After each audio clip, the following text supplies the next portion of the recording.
So what we're doing is putting the flagstone bed down here between the two curbs, and Thomas has got the curbs about poured.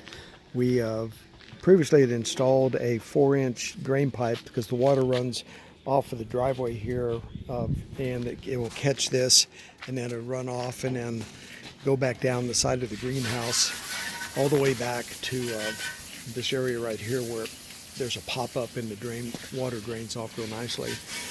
But we did a 6-inch by 6-inch type of concrete curb with some 1/2-inch rebar in it. And then we'll put a 2-inch sand bed down here, and then an 1.5-inch flagstone will be flush with the top of the curb that we made.